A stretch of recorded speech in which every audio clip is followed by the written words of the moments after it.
ครับฮะพี่หยังแกงหน่อไม้ให้กินแน่ใส่อีกละแกงปะนี่หมาแน่แล้วพี่ใจใส่โอเคได้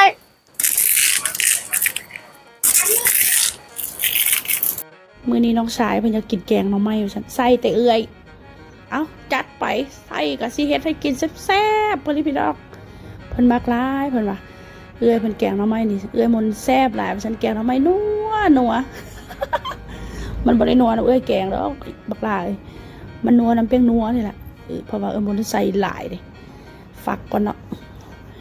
ฝักบ่ต้องเฮ็ดตอนน้อยได้เด้อพี่น้องมันพอแซ่บแกงหน่อไม้อัน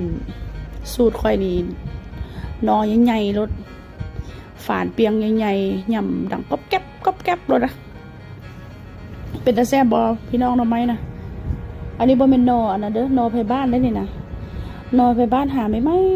เนาะไปตลาดมาเห็นก็เลยซื้อมาซะนอสดๆฝานเปียงใหญ่ๆรสอากาศก็ดีเลยมื้อนี้นะฝนก็ตกปล่อยๆซะฝนตกปล่อยๆแกงหน่อไม้ฮ้อนๆโอ้ยจานข้าวเจ้าสุดยอดเลยพี่น้องเลยต้มน้ำทาแล้วหน่อไม้ใส่ขาวเห็ดลุยช่วยอยู่เนาะหน่อไม้เนาะเป็นตะแซ่บเนาะน้ำข้าวมัน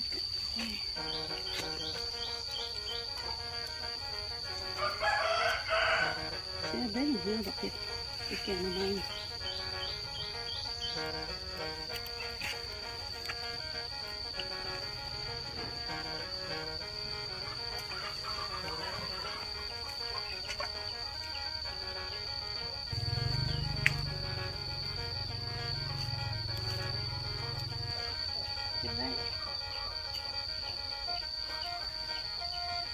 เก็บผักมาแล้วก็มาคั่นยานางต่อได้ป่ะนี่พี่น้อง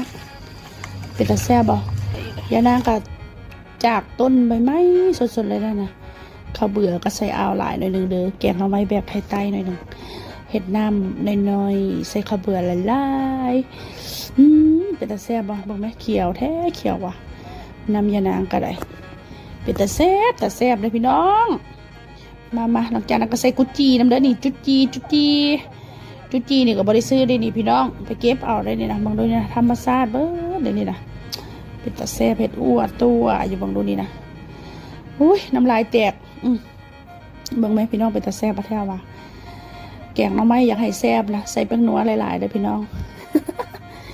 ปิ้งป่ายเลยพี่น้องปลาแดกกับเห็ดอ้วนตัวอยู่ปลาแดก3 ปีเป็นตะแซ่บปะแท้ว่าปลาแดกอะไรโอ้ยแกงอยู่พี่